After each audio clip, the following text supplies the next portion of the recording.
Super సిక్స్లో పెట్టినటువంటి వాగ్దానం 1500 రూపాయలు ఇస్తానని చెప్పావా చెప్పలేదా? 18 సంవత్సరాలు దాటిన వాళ్ళకి రేపు 1వ తారీఖు నీకు దమ్ముంటే 20 లక్షల మంది నిరుద్యోగులకు 3000 ఇస్తానని చెప్పావా లేదా? దాని గురించి చెప్పండి. నువ్వు దొంగ వాగ్దానాలు చేసి అధికారంలోకి వచ్చావు. నువ్వు దాని గురించి మాట్లాడండి. ముందు మీరు ఈ వాగ్దానాలను డైవర్ట్ చేయాలని చెప్పి ఒకటి తీసుకెళ్ళి 4 కెమెరాలు బాత్రూములు లెట్రిన్లు టబ్బుల్లో పెట్టి 30 లక్షలు పెట్టి బాత్రూమ్ కట్టాడు.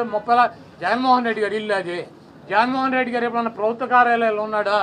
జగన్మోహన్ రెడ్డి గారు ఎప్పుడన్నా ప్రభుత్వం గెస్ట్ హౌస్లో ఉన్నాడా? జగన్మోహన్ రెడ్డి గారు ఇల్లు కట్టించుకుని వెళ్తాడు వైజాగ్. నీకు మళ్ళీ ఎవడో కొంపలో దూరేటువంటి పరిస్థితి జగన్మోహన్ రెడ్డి గారికి ఉండదు. కాబట్టి జగన్మోహన్ రెడ్డి గారికి కట్టించినటువంటి ఇల్లు కాదు అది.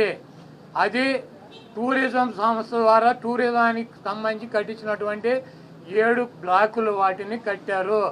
వాటికి 400 కోట్ల రూపాయలు ఖర్చు పెట్టి అంతర్జాతీయ సెమినార్లు పెట్టినప్పుడు రాష్ట్రపతితో ప్రధానమంత్రి ఈ రాష్ట్రానికి రాజధాని కాబట్టి అది విఐపీలు వచ్చినప్పుడు అక్కడ వసతి గృహాలు ఉండాలని చెప్పి వాటిని అంతర్జాతీయ స్థాయిలో నిర్మించారు తప్పించి అది జగన్మోహన్ రెడ్డి గారి కోసం కట్టినటువంటి ఇల్లు కాదు.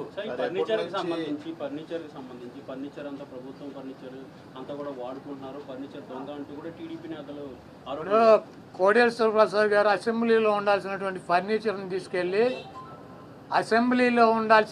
ఫర్నిచర్ని తీసుకువెళ్ళి ఎక్కడేసాడు? ఆయన బైక్ షోరూమ్లో వేసుకున్నాడు. అసెంబ్లీలో ఉండాల్సినటువంటి ఫర్నిచర్ బైక్ షోరూమ్లో వేసుకుంటే వాడిని దొంగ అంటారు. సీఎం క్యాంపు కార్యాలయానికి ప్రభుత్వం వచ్చినటువంటి విజిటర్స్ కోసం ఒక కార్యాలయం సీఎం జగన్మోహన్ రెడ్డి గారి కార్యాలయం అయితే ఒక 10 మంది 20 మంది కూర్చుంటాకుంటుంది. ఒక ముఖ్యమంత్రి కార్యాలయం కాబట్టి అక్కడ అదనపు వసతులు కావాలని చెప్పి ప్రభుత్వం కల్పిస్తుంది. ముష్టి పట్టుకుపోతే పట్టుకుపోండి, లేకపోతే డబ్బు విలువ చెప్తే కడతామని ఫస్ట్ రోజు చెప్పాం. దీని గురించి ఏమైనా రాద్దాం కావాలంటే పట్టుకుపోండి. తొక్కలో ఫర్నిచరు ఎంత? ముష్టి ఫర్నిచర్ ఎంత ఉంటుంది? కావాలంటే పట్టుకురండి. మేము షోరూమ్లో వేసుకున్నాం, తీసుకెళ్ళి మా సాక్షి ఆఫీసులో వేసామా? కాదు, మాకు క్యాంప్ ఆఫీసులో పెట్టినటువంటి ఫర్నిచర్ని తీసుకెళ్ళి సాక్షి ఆఫీసులో వేసుకున్నావా? దొంగ అంటే అసెంబ్లీలో ఉండాల్సినటువంటి ఫర్నిచర్ని తీసుకుని బైక్ షోరూమ్ నీ సొంత షోరూమ్లు వేసుకుంటే వాడిని దొంగ అంటారు. అంతేగాని క్యాంప్ ఆఫీసులో ఇచ్చినటువంటి ఫర్నిచర్ క్యాంప్ ఆఫీసులో ఉంటే దానికి కావాలంటే డబ్బు కడతాం, లేదంటే ఫర్నిచర్ తీసుకుపోమని చెప్పాం. దానికి దొంగ ఇవన్నీ పనికిరాని మాటలు. ఋషికొండ ఫర్నిచరు దాడులు, కొడాల నాని టార్గెట్, జగన్మోహన్ రెడ్డి టార్గెట్, ఇక్కడ పోలీసులు తీసాం. ఇవన్నీ సొల్లు పురాణం. మీ చేతనేం చేసుకోండి, నో ప్రాబ్లం. మీరు సూపర్ సిక్స్లో పెట్టినటువంటి వాగ్దానాలనే మీరు ఎప్పుడు అమలు చేస్తున్నారో చెప్పాలి. జగన్మోహన్ రెడ్డి గారు తరఫున మేము అడుగుతున్నాం. వైఎస్ఆర్ కాంగ్రెస్ పార్టీ తరఫున చంద్రబాబు నాయుడు అమలు చేసే బాధ్యత నాదని చెప్పి పవన్ కళ్యాణ్ గారు కూడా చెప్పాడు. కాబట్టి ఇవన్నీ సొల్లు పురాణాలు వద్దు. మీరు చేతనేం చేసుకోండి, నో ప్రాబ్లం. మీరు ఎవరిని చంపేయాలో చంపేయండి, ఎవరిని కొట్టాలని ఉన్నారు కొట్టండి, ఏం చేయాలని ఉన్నారు చేసుకోండి. మీరు సూపర్ సిక్స్లో ఇచ్చినటువంటి వాగ్దానాలనే 1వ తారీఖు నుంచి 4000 పెన్షన్తో పాటు అమలు చేస్తున్నారా లేదా? దీనికి స్పష్టంగా సమాధానం చెప్పండి. నేను మీకు చెప్తున్నాను, నాకు చాలా పెద్ద బాధ్యత ఇచ్చారు ప్రజలు. ఈ రోజున మామూలు బాధ్యత ఇవ్వాల. గెలిచింది, పోటీ చేసింది 21, 2 పార్లమెంట్లు గెలిచింది 100కి 100%. కానీ బాధ్యత ఎంత ఉందంటే 175 సీట్లు మనమే గెలిస్తే ఎంత బాధ్యత ఉందో అంత బాధ్యతతో మేము పనిచేస్తాం. యువత నలిగిపోయారు, నేను మర్చిపోలేదు. ఆడబిడ్డలు ఇబ్బంది పడిపోయారు, మేము మర్చిపోలే. సగటు మధ్యతరగతి మనుషులు నలిగిపోయారు. రోడ్లు వెయ్యలా, గుంతలు వేశారు, అరాచకం చేశారు. అవన్నీ శాంతి భద్రతలు చాలా చాలా బలంగా ఉంటాయి, మీకు నేను మాటిస్తున్నాను. అతి తక్కువ వ్యవస్థల్లో రాజకీయ ప్రమేయం చాలా తక్కువ ఉండేలాగా అధికారుల్ని వారి పని చేసుకునేలాగా ఈ ప్రభుత్వం ఉంటుంది, కూటమి ప్రభుత్వం ఉంటుంది. రైతుకి కష్టం వస్తే హక్కును చేర్చుకునే ప్రభుత్వం తప్ప తిరస్కారంగా చిన్న చూపు చేసే ప్రభుత్వం అవ్వదు మనకి ఈ కూటమి ప్రభుత్వం.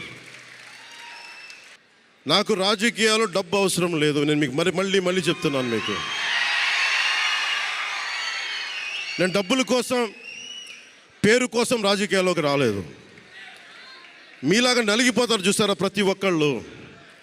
సగటు మనిషి మాకు ఎవడు ఉండడేంటి, మా కులం లేదు మతం లేదు, నా కష్టాన్ని ఎవరు చూడరేంటని ప్రతి ఊర్లో ఉండే ఒక సగటు మనిషి అనుకుంటాడు.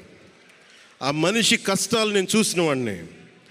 ఆ మనిషికి భుజం కాయడానికి నేను వచ్చాను రాజకీయాల్లో. 2019లో ఓడిపోతే నా మానసిక స్థితి ఎలా ఉందో ఆ రోజున, ఈరోజు గెలిచినప్పుడు కూడా నా మానసిక స్థితి అలాగే ఉంది. అంతే ధైర్యంతో ఉన్నా. గెలుపు నాకు బాధ్యత ఇచ్చింది కానీ అహంకారం ఇవ్వలేదు, రాదు. ఇంకా భయం వేసింది.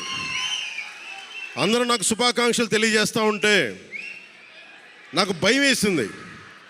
ఎందుకంటే ఇల్లు అలకగానే పండగ కాదు ఇది. ఇల్లు అలకగానే పండగ కాదు, చాలా చాలా బాధ్యత కూడుకున్నది. భీమవరం గాజువాక 2 చోట్ల ఓడిపోయినప్పుడు ఈ రోజున ఇంతమంది ఉన్నారు. ఈ రోజున ఆ రోజున నా పక్కన నన్ను నమ్ముకున్న కొద్దిమంది తప్ప, కానీ నాకు ఒకటే అనిపించింది, నేను పరాజయం చూసి భయపడను, ఓటమి చూసి భయపడను. ఓటమి నాకు బలం ఇస్తుంది, ఓటమి నాకు ఉత్సాహం ఇస్తుంది అనుకున్నాను.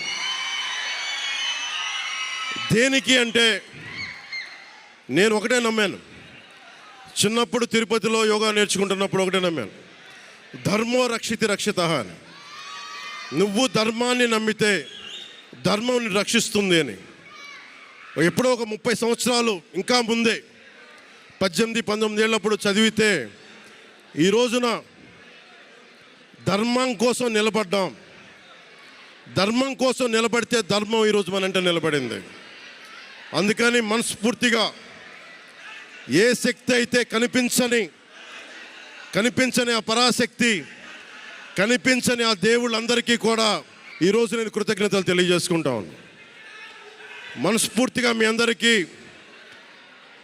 పిఠాపురం ప్రజలందరికీ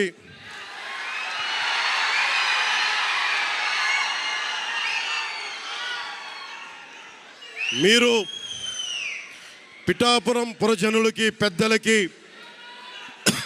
ఆడపడుచులకి, అక్క చెల్లెలకి, యువతులకి, కథం తొక్కిన యువతకి, కథం తొక్కిన జన సైనికులకి, జనసేన నాయకులకి, తెలుగుదేశం నాయకులకి, తెలుగుదేశం శ్రేణులకి, తెలుగుదేశం నాయకులు వర్మ గారికి,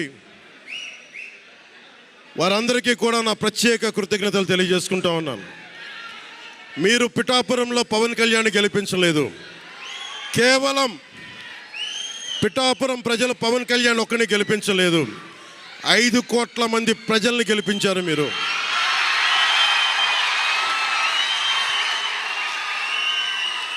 ఓడిపోతే ఇంత బలంగా నిలబడ్డవాడిని. మా ఇంత గెలిపించి కాదు మీరు ఇచ్చింది, చిన్నపాటి జయం ఇవ్వాల, ఆకాశం అంత విజయం ఇచ్చారు మీరు నాకు, మాకు, మా కూటమి ప్రభుత్వానికి. ఇది గుండెల్లో పెట్టుకుంటాం, నిలబడతాం, నిర్మాణాత్మకంగా పనిచేస్తాం. మీ కష్టాలలో మీ ఇంట్లో ఒకటిలాగా నేను ఉంటాను, మీ అందరికీ మాటిస్తున్నాను.